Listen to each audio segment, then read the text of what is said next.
I am Don Tess, better known as the Dawn of Beer. And I'm M. Sutter, better known as Pints and Panels. Welcome to episode 87 of the All About Beer podcast. Every episode, we talk with leading experts and take a deep dive into one topic in beer. This week on the show, we're going to talk about beer foam. It's a nerdy episode, my favorite. But before we get into it, please visit allaboutbeer.com and follow us on social media at allaboutbeer.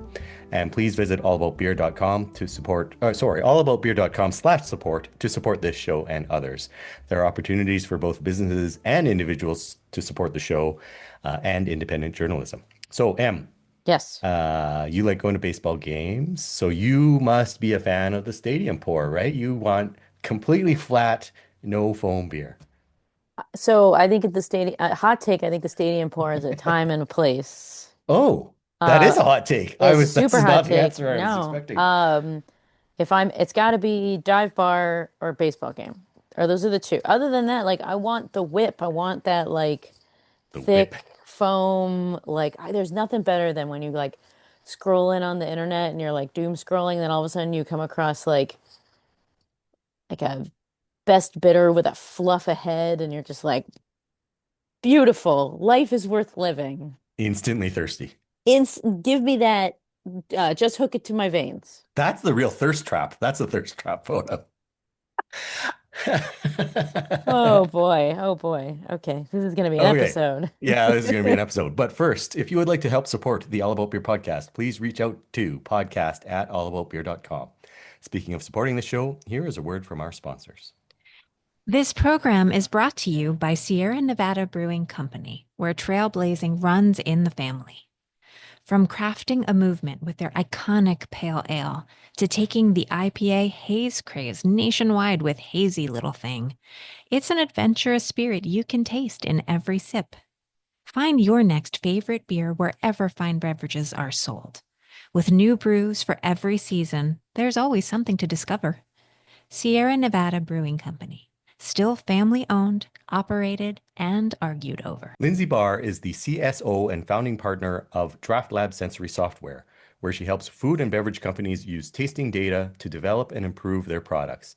She began her career at New Belgium Brewing Company as a sensory and consumer research specialist and chaired the American Society of Brewing Chemists Sensory Committee for 5 years, co-authoring 7 globally adopted sensory methods. She is also an adjunct professor of sensory science at the UC Davis Master Brewers Program and professional beer judge for the Brewers Association. She holds degrees in biochemistry and food science from the University of New Mexico and UC Davis and has published multiple industry standard tools, including the Beer Flavor Map. She currently lives in San Francisco and is active in the local CPG and brewing community and loves meeting new people. So feel free to reach out. Welcome to the show, Lindsay. Hi, good to be here. Thanks for having me. Okay, so why do you think beer foam is important? Beer foam makes beer beer, and it distinguishes it from other beverages that don't have foam. I mean, name another beverage that has such a distinct looking visual appearance, and that visual appearance is partially due to foam. You know that you're looking at a beer because it has foam on it. So it's an important factor for just beer in general, and we all like it. We think it's beautiful. There's plenty of science that even shows that people prefer beer with foam rather than not foam, Oh, without foam. So yeah, I mean, foam is gorgeous. is it just visual? No, I mean, the first thing that we think about when we're doing a beer evaluation is what the product looks like, as long as our vision isn't obscured by red light or opaque glassware or something like that. So we're already making judgments about the quality of a product by just looking at it. So when it comes to beer, we make judgments about the quality of the product based off of how much foam is there. I mean, I've been at plenty of tables where we're judging beer. And if a product is out there, if I'm looking at 10 different beers in those tiny little glasses and one of them doesn't have any foam, it's automatically going to get dinged, regardless of what category you're judging. So you're already making judgments about the quality of a product based off of its visual appearance. So visual in this case, and in many cases, is really important when it comes to making judgments about the quality of the product and just the likability of the product.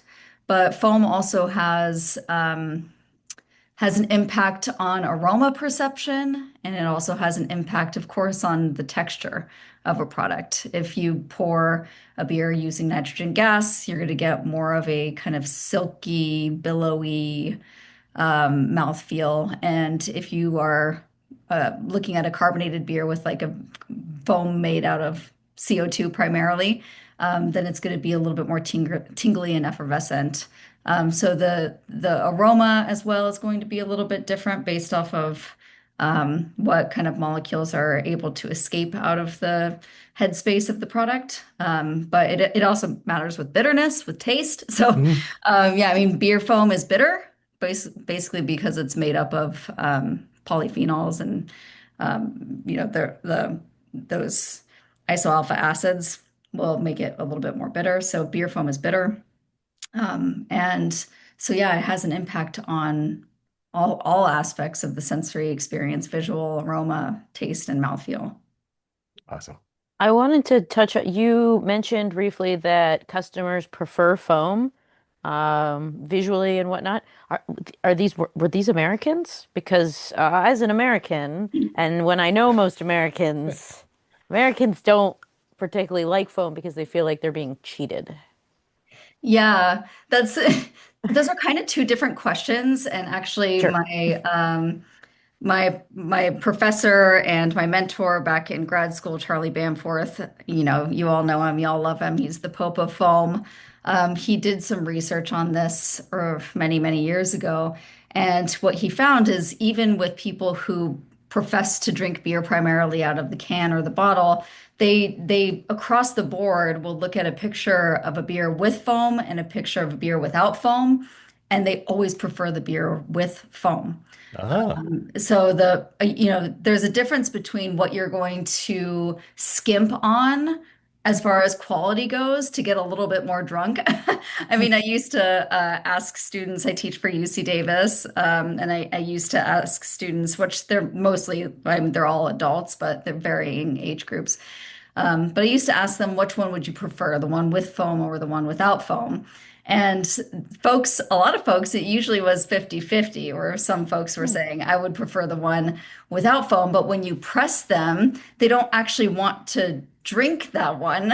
They wanted a little bit more liquid because they oh, wanted a little bit more booze. Generally, the younger the person, the more this had an impact. At least this is very anecdotal. This is not science. But what I found with a lot of students is, yeah, those that wanted the one without foam just wanted a little bit more liquid, but that didn't mean that they thought that they would like that product more. It was because of just the volume. But when you're asking folks specifically, which one would you like more? Would you enjoy more? It's always the one with foam. And when Charlie did that work, I believe it was with American students, but I would imagine that this would kind of span nationalities. Generally, beer foam is a good thing, regardless of your geography. Maybe certain beer styles don't require it, but generally people like foam. mm, It's an indicator of quality. Agree. So you are an expert in sensory, I would say. Many people would say. How should customers evaluate and appreciate beer foam at home and at the bar? Well, first of all, appreciating beer foam requires a good pour, as Charlie would say, a good vigorous pour. And that is going to mean pouring the product properly and pouring it in a clean glass. I feel like the clean glass conversation has been happening for a long time, and so there is a good understanding of what it looks like to get a good clean glass. But I mean, if I'm in a dingy kind of dive bar, which I love a dingy dive bar, I'm Oh, yes. probably, yeah, I might not be ordering a beer out of a glass, like pouring a beer in a glass. Sorry, folks, I would prefer to actually just drink a beer out of a bottle or a can if I think that the glass is going to be dirty. Um, I was actually at a pretty nice restaurant the other day and handed a glass of water. It wasn't even beer, it was a glass of water. And it was so floral and perfumey that like I couldn't stand it. I was being a little bit Mhm. annoying about it. I'm like, what is wrong with this? I finally figured out like, oh, the server is wearing a ton of cologne. And it actually like was able to seep into the water glass and What? yeah, and affect Oh, gross. That affect is my gross. perception of the water that I was drinking, and it was really bad. So that would be another thing if you're doing this in a professional setting. I know that your question was about being at home, but regardless of where you are, if you have soaps on your hand, or if you are using like a really kind of floral dish soap, or if you're using a really floral soap in general, and you have some of that residue in your glassware, it's going to smell like that. And a lot of times that's what I kind of get at a dingy dive bar. You kind of get that like chlorine type aroma. And that bugs me. So the glass needs to be cleaned. Preferably, it needs to be cleaned just with hot water and dried nicely, very, very hot water so that you can sanitize the glass. When I'm at home and I'm cleaning my beer glassware, I don't use soap. I just use hot, hot, hot water, hot enough to where I have to wear gloves. Mhm. If you wanted to get nerdy, then you can certainly do like acid washes here and there. When I was working for New Belgium, we did a regular acid wash on our glassware to just make sure that we were getting all of the lipids out of there and really cleaning the glassware thoroughly. But even when I was running the sensory program at New Belgium, we didn't use soaps in our dishwasher. We used only very, very hot water to sanitize the glassware. So yeah, you don't need to use any fancy soaps. And so yeah, that's the first thing. Make sure that your glass is clean, and then make sure that you're pouring with vigor, as Charlie would say, and pouring kind of strongly enough to where you're creating a decent amount of foam. And, if you're going to just like pour it really gently down the side of the glass, you're not going to make a lot of foam. And, you can only conjure enough up, or just a little bit up if you're shaking it. So you got to pour it pretty vigorously in order to create enough foam. Um, and then, yeah, drink it at a regular kind of normal pace so that you make a pretty little lacing cascade. And that would be my hot tips. The glassware and the pouring, I think, are the two factors that you have control of in your house. You mentioned vigorous pouring. Like, do you tilt the glass? And do you do you try and create foam throughout the pour, or do you try and do like no foam and then like just create head at the very end? Or, do you have any tips on that? And then what do you consider to be like an ideal amount of foam? Mhm. Yeah, so if you just pour straight down into the glass, you're going to produce all foam, and then that's a bit of a bummer because you don't really have a lot of liquid to enjoy. So I tilt the glass. I can't give you the angle, but I tilt the glass a little bit, but I pour really fast. And Okay. then I eventually will tilt the glass, and then eventually it will become, vertically positioned and pour the last bits of the can or the bottle like straight in the middle. Okay. So that's generally how I pour, but you know, the slow pour is all the rage now. And the if I was a little bit more patient, I could pour more slowly at home. Because what you're doing with a slow pour is you're producing a decent amount of foam initially, and you're letting that foam stabilize for a certain period of time. And as that foam stabilizes, then you add more beer and you let it stabilize. And then you add more beer and you let it stabilize. And you add more beer and you let it stabilize. So at the end of a slow pour, you have a really, really stable foam and you have a lot of it. So if I was a little bit more patient, I would maybe pour more slowly, but rather at home, I just am not very patient. So I'll just make sure that I'm making a lot of foam, but I don't make it all foam. To answer your second part of the question, how much foam is ideal? I think it's in the eye of the beholder. Um, in my mind, I look for, on a general pint glass, I look for about an inch or so of foam is a good amount.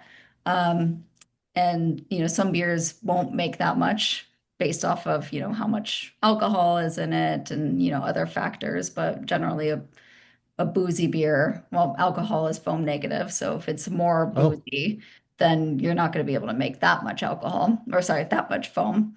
But yeah, generally I like to make about an inch of foam on a general pint glass. And hopefully it's a high quality beer that has a really stable foam and it stays throughout the consumption process. mhm. You mentioned you work at UC Davis and you used to work at New Belgium. How do breweries evaluate foam? Do they need expensive equipment, or is there actually even a formal way to do this? There is. There are a number of formal ways that you can do this in a laboratory setting. Some are more sophisticated than others. There's an instrument. I mean, I always just called it the NIBAM, but I think that that's like the equivalent of calling tissue paper Kleenex. Oh, So it's like a brand name, but basically in the lab, you can have really sophisticated tools that essentially make a whole glass of foam. And what it does is it has a sensor at the tip of this little kind of needle that lays on top of the foam, and it tracks the rate that the foam moves into the liquid. So it tracks the rate that it goes down. And so you would imagine with like a nitrogenated beer or something, it could take 20 minutes to get to a certain point. And the time that it takes to get to that certain point is a measure of the foam stability in the product. So there are instruments that do that, and they're very fun. When I was in grad school, that was like one of the main things that I did for some time. I did a lot of foam analysis, and it's just really fun to make like a glass of foam, and then watch the little needle go down to a certain point. It gets a little fatiguing after it's a while. it's like watching paint dry, isn't it? Yeah, I mean, it can be. It was fun for me for a little while, then it got a little bit Okay. boring. So that's one kind of more sophisticated way that you can measure foam stability in the lab. But I mean, you can be less sophisticated. There are other ways that are, pretty repeatable, where you're essentially just like shaking a beer in a kind of clear glass container and you're seeing how much foam is produced. There's, easier ways of doing that. You can also just create a standardized way of doing it. I mean, when I was at New Belgium, I wanted to know a little bit about lacing. I would pour. I actually made this silly little pouring contraption where like it poured at a certain angle every time, like how I positioned the beer would pour at a certain angle. So it would standardize the angle of the pour, and then what I did is I had like a pipette or something. Yeah, it was like just a standard pipette that pulled out, I think, about a couple of milliliters of beer at a time, or 10 milliliters, something like that at a time, and every like few minutes. So I'm just trying to mimic the way that people drink it, and then I would measure just visually what the ending lacing looked like. So Hmm. I mean, you can be creative and figure out ways of measuring it, but unless you think you might have a problem, it might not be worth your time to do it on a regular basis, unless you kind of think that unless you're specifically doing a study to see if you are, influencing the outcome of your foam stability in the brewery, I probably wouldn't spend too much time analyzing it. I would probably just pour and drink and see what it looks like. Awesome. Um, so like let's say a brewery has a foam problem. I don't know how that would be, but I mean maybe, who knows. Mhm. Um, how would a brewery or like a home brewer be able to improve their beer foam? And then I guess my second question is, would a customer notice? Yeah. Yeah, uh, I do believe that customers are more savvy than we often give them credit for. They generally do notice things like that. They might not be able to call it out specifically, like what might be the problem, but they know indicators of a, high quality product, and it can influence their perception, especially if they're pouring it in a glass, which some people are. I mean, if you're making like Keystone Light and you're drinking it out of a can, then like it might not matter quite as much. But if you're making a beautiful Belgian beer and pouring it out of a bottle, you're probably going to notice the foam impact. Um, Generally, there are some ways of stabilizing foam and some ways of destabilizing foam in the brewery. One thing that I already mentioned is, alcohol destabilizes foam. So higher alcohol beers are going to be less foamy. Certain malt profiles are going to destabilize foam or not produce a really stable foam. Foam is just stabilized by protein and polyphenol networks. And so you need proteins and you need polyphenols. So if you have a all malt mash, then you probably have enough protein in general. And if you're adding hops, you're going to have enough polyphenol in order to stabilize your foam. But if you're using adjuncts like corn or rice, you're not going to have as much protein to stabilize the foam. And so you might need to add certain foam stabilizers or just expect that the foam isn't going to be quite as stable in a not in a mash that isn't all malt. Um, Carbon dioxide also, if you're undercarbonating, the amount of CO2 that you make is proportional to the amount of foam that you can produce. So if you're not carbonating quite enough, then you're not going to be able to make a ton of foam. And cleanliness, especially, in the home brewing world, if you have lipids or whatnot that are in your product, or in, residues in your equipment, then you're gonna kill foam. Like lipids kill foam. So if you go to a restaurant and there's a little bit of grease in the glass, or even if the as you drink a beer, the oils on your lips will start to negatively impact foam. Same thing with just your glassware and your equipment. If you have a lot of lipids and foam negative attributes that are being integrated into your process, then you're not going to be able to produce a great foam. So that's the cleanliness is a really big deal. And also think about what you're adding to your beer. If you're adding, you know, coconut, for example, or if you're adding just like chocolate, um, Something oily. you're adding oil. Yeah, you're adding Yeah. fat. So if you're adding those types of products, if you're adding peanut butter, you're adding fat. You're not going to be able to make a foam out of that, or the foam that you do make is going to be killed pretty quickly if you're adding those lipids. So if you want to do stuff like that, make sure that you're getting products that don't have any fat, any lipids, so that can produce your foam. Um, so like your company, you help breweries and other companies with sensory and all that. With some of these tips that you just gave, does it actually make a difference that like it actually can improve a brewery sales or improve, consumers' perception of the brewery? Yeah, that early research that Charlie did show that people perceive foam to be an influencing factor of quality.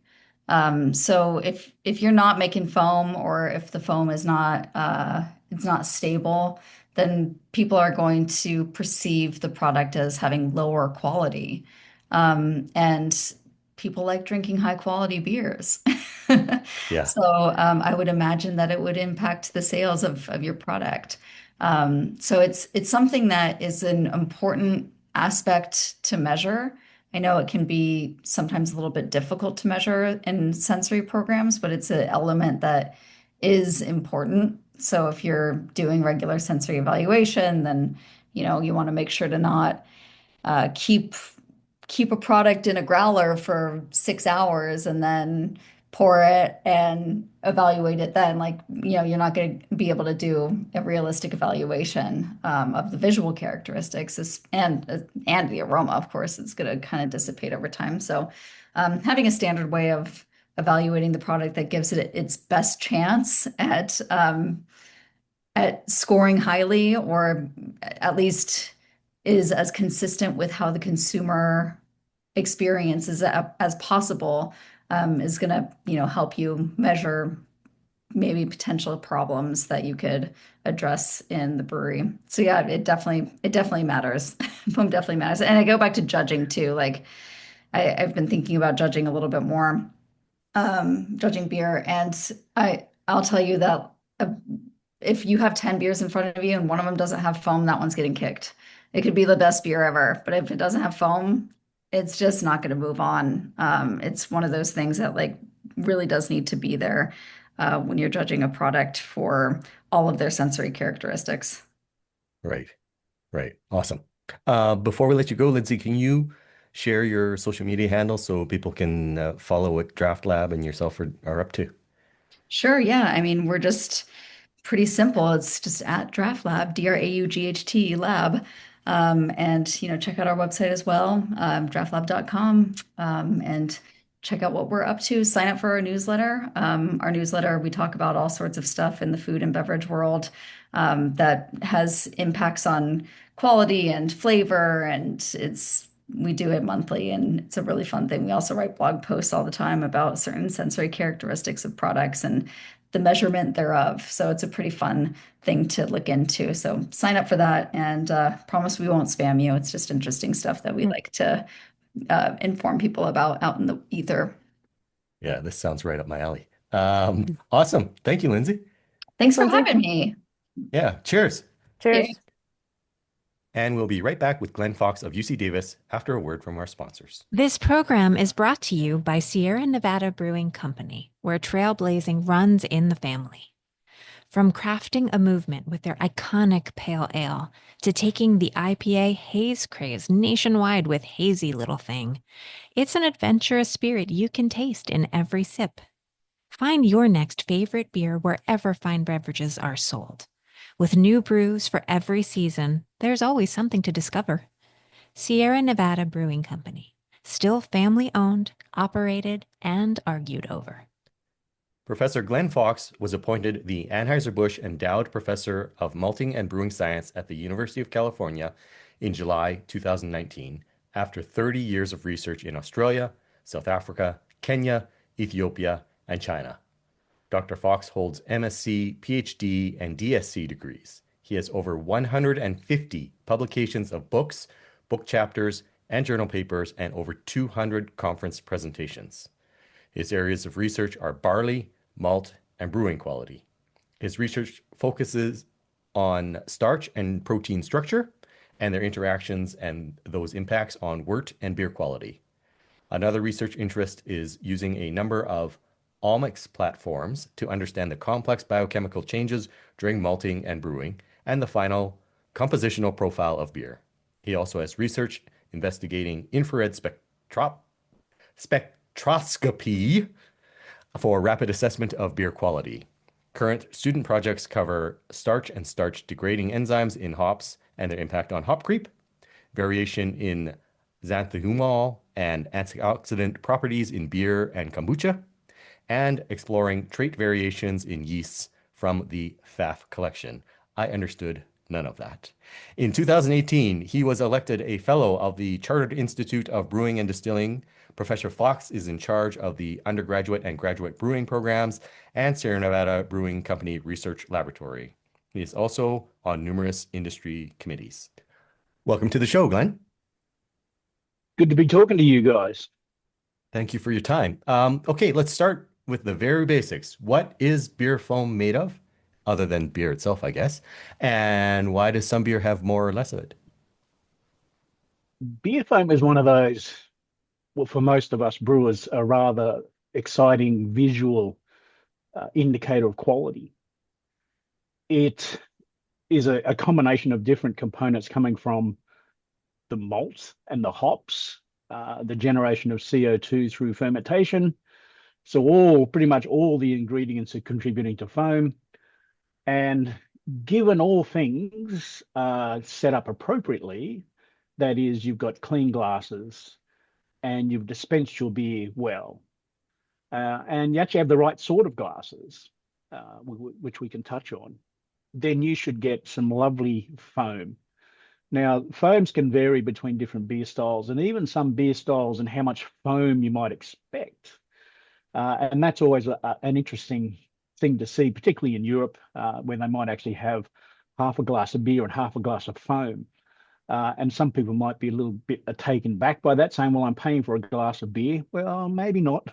not always. You're paying for beer, and part of that foam is part of that whole experience. So again, there's this whole education process that we need for everyone.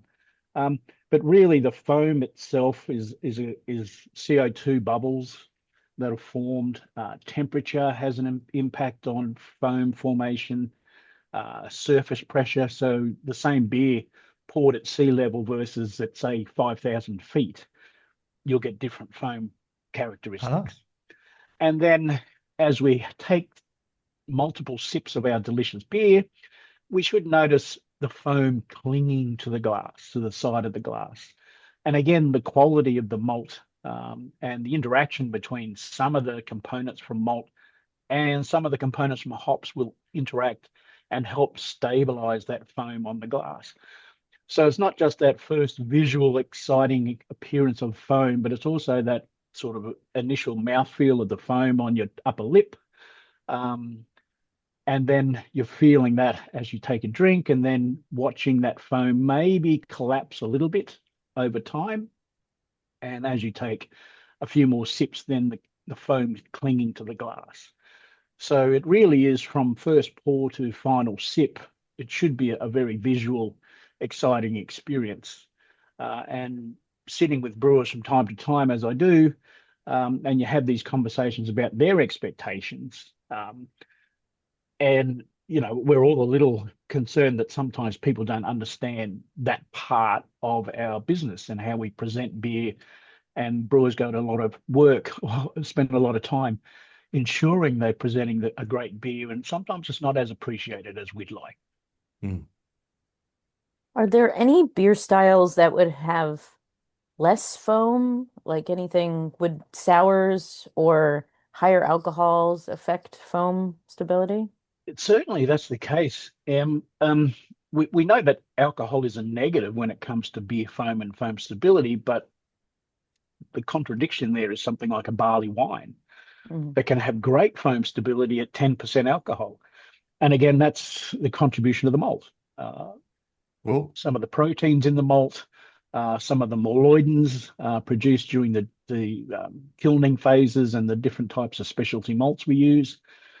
So while that sort of does seem counterintuitive that we've actually got great foam on a high alcohol beer, but you might have a high alcohol barrel aged stout, and the alcohol is basically damaging the beer in Mm. that context.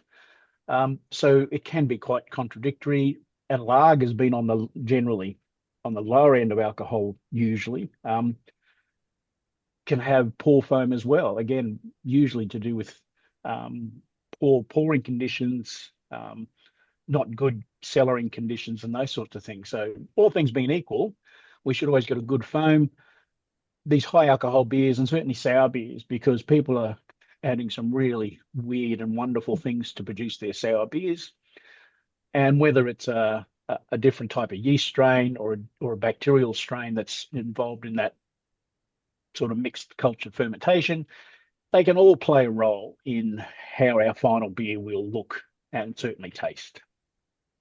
mm. You mentioned melanoidins.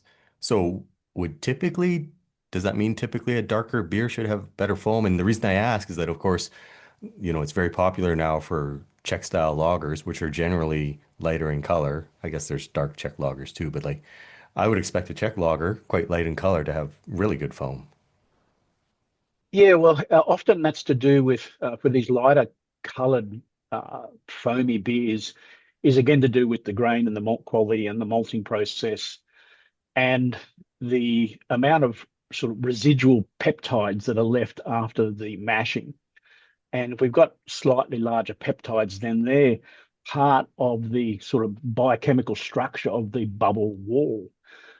So again, depending on how they've actually produced the light coloured base malt and the mashing conditions, then they will actually have great foam. The flip side is our lovely dark beers and stouts, and I was enjoying a lovely dark Mexican lager yesterday. Again, great foam because it's actually coming from these larger molecules that form when the color compounds sort of polymerize. And that's all through the drying process, the kilning process. So again, you can use a combination of dark malts and get great foam, or you can have really light malts and get great foam as well, because there's no single component from the grain or the hops that control the foam that much. It's a combination of all these things together, and with the right kegging conditions and the right storage conditions and good clean lines and good clean glasses, then everything should be equal there. Thank you. Yeah. I mean, I like how there's so many aspects of foam. You know, you've got this, then this, then this, then this, and it really is when you see a beautiful beer, the quality and care um makes my heart soar. Not to get romantic. Well, I think as brewers and as me as an educator, um, we probably pay a bit more attention to these sorts of things. And when you go to a tap room and you're poured a beer, um, that's one of the first things that you will make a decision on what you think the quality of that beer will be, and then that could translate to the quality of all beers in that particular tap room.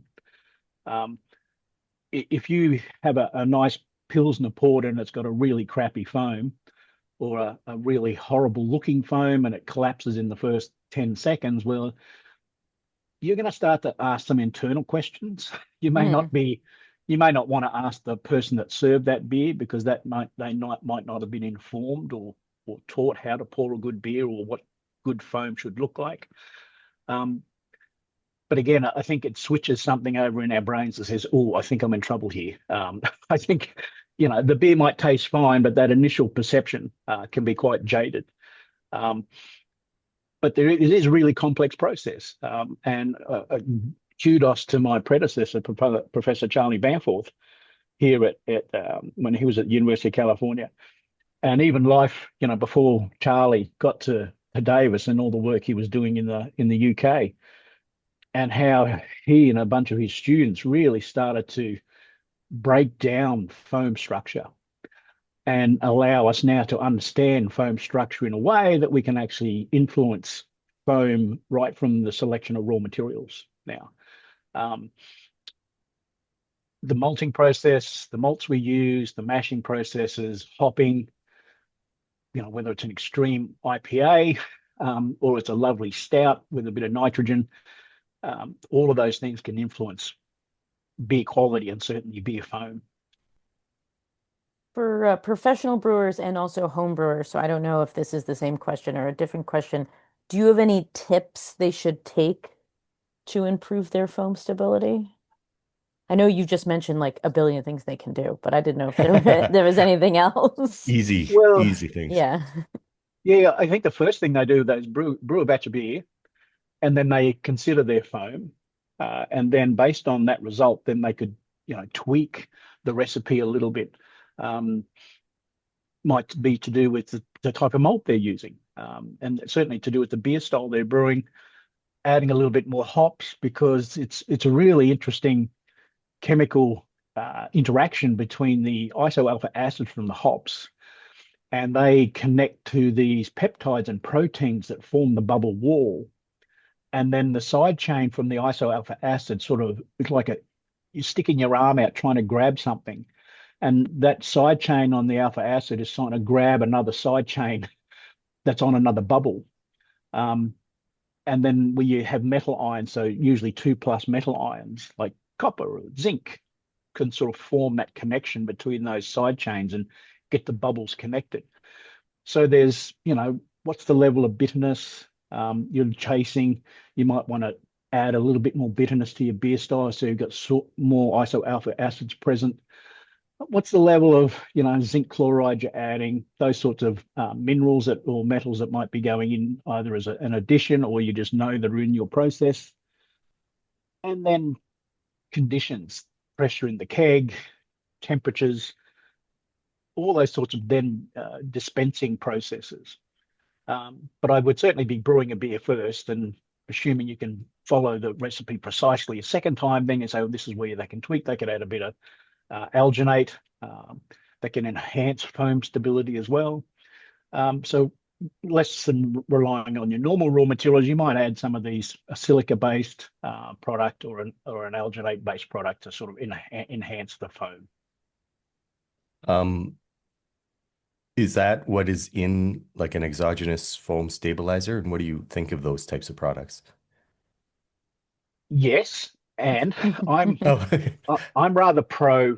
While I'm an old dude and been in this industry a while, I'm sort of understand the reality of producing good, consistent beer quality, and sometimes that can be a struggle. And no brewer wants to be putting out a less than good quality product. So I'm more than happy for brewers to be using all these add-ins as required. And that even goes back to raw materials. What raw materials are you using? Let's use a bit more wheat, high protein wheat malt. That will add some more foam stability. What's the level of modification of those malts? What's the level of free amino nitrogen? Because we have some amino acids that can add more positive to foam, particularly cling. We know that the basic amino acids can have, but you can overshoot some of those things as well. So having too high a fan level, you've broken down your protein too much, either in the mash or coming from that original malt source. So again, understanding all those basics is really important, and what's really driving that whole brewing process and all that final beer quality. awesome. Thank you. Can you tell us a little bit about is there any research going on right now at UC Davis about foam? Or, I mean, I know Not there's always learning. The future of foam. Are you doing anything about that? Well, not specifically in terms of foam, but understanding the composition of our raw materials at a deeper level, and then we can sort of relate that to final beer quality. So we recently did an experiment using this alternative grain called Kernza. And a lot of brewers are looking at alternative grains, alternative raw materials. And, I had a student a few years ago, and we actually got some Kernza. He was interested in this alternative grain view. And we actually put the Kernza through basically a process where we identified every protein in that sample. So the proteomics is the technology. And we were really wanting to understand the potential of this grain. If we malt it, does it produce the right enzymes? Does it have some of the basic foam proteins? And the proteomics allowed us to see all of that. And it really got quite exciting because we now could say, well, we know that while the levels of some of these proteins are inherently low compared to wheat, its cousin, they have the basics. It has the basic protein that we need. So that was really exciting for us to understand that at a compositional level. But also now we have some of these extracts that people are adding as an alternative to dry hopping and those sorts of things. We're trying to understand their contribution to beer quality in general. And of course, when we do beer analysis, we look at beer stability, we do the usual foam tests to make sure that if people are adding these, because we sometimes recommend some of these products if we feel they're okay. And certainly the brewers that come to work with us, they see we're using specific types of products. So we want to just understand that the contribution of some of these products to the brewing process, to finished beer, and certainly foam stability is usually one of those methods we're looking at when we're looking across the whole quality methodology. Away from scientific research, what do you simply wish consumers appreciated about foam? I wish they understood how important it was in understanding beer quality and the effort that's gone in to produce that beer. It's important that people just don't look at a glass of beer, and I guess that's the first point, Don. Putting it back onto people drinking from a glass. Now, if you go to the pub or the tap room, yes, you'll get your beer in a glass. But if you're at the baseball, probably not, or you're going to get it in a plastic cup and all those sorts of things. But us purists say always put beer in a glass, and you pour rather vigorously, as a friend of mine would always say, pour vigorously. So you create that foam. So you're creating that experience. If you don't do that, then you're already setting yourself up for disappointment. If you don't pour the beer in the correct way, you're not going to get a lovely foam. And then you automatically might judge that beer based on a really crappy pour. The beer is probably not crappy, but you've done a crappy pour, so oh, that beer must be terrible. Mm. So I think people should understand there's all these elements to this. It's not just just pour it in glass and there you go. You're looking at the color of the beer, or is the beer really soupy looking because you've got a juicy IPA. There's all these elements to a glass of beer that you should be assessing, and it's from that very final drop that goes in when it's poured to the final sip you take. Every sip you take, I'll be watching you might be a new song for people. Okay, I have a super nerdy question that I've asked many professional brewers and nobody's giving me an answer. And I just realized you are probably the Shit, only one who can give me this answer. shit, no pressure. I have noticed that if you have two beers that are the same color, they may have different colored foam. Like the foam seems to take up more or less of the color from the beer. Is there a reason for that? Well, it could be to do with some of these color compounds coming from the different malts, and again, if we think about just a visual assessment, our eyeballs are pretty terrible at assessing consistency in color. Ah, If we and this is a method we've used with some of our students, there's what we call the three-dimensional color test, and we call the tri-stimulus, and it is basically measuring color in three different ways, and it does a much better job at measuring color than our eyeballs do, or even a single wavelength spectrophotometer if we can nerd out in that way as well. So this three-dimensional color will actually give you what we call the brightness of the product. And this is used a lot in the automotive industry and textile industries and paint industries, because you've got your BMW blue and then your Mercedes blue, and they're not the same blue. And we can look at brightness, then we look at chroma and hue. And they're not just two blokes at the pub drinking. These are different dimensions of color. And often you can put two beers together, and they might have the same color beer and almost the same colored foam. But we might get an SRM value of 6.3 for both of them. But if we do this tri-stimulus color, we'll get three different color readings for both of those beers. So we end up with 6 readings, and they'll all be different. mm. So it's again, our eyeballs are pretty good, but they're not the best way to measure precise color, because we really do have limited spectral range with our eyesight. And some of these technologies do a much better job. But clearly you've said you're perceiving or seeing a difference in the foam.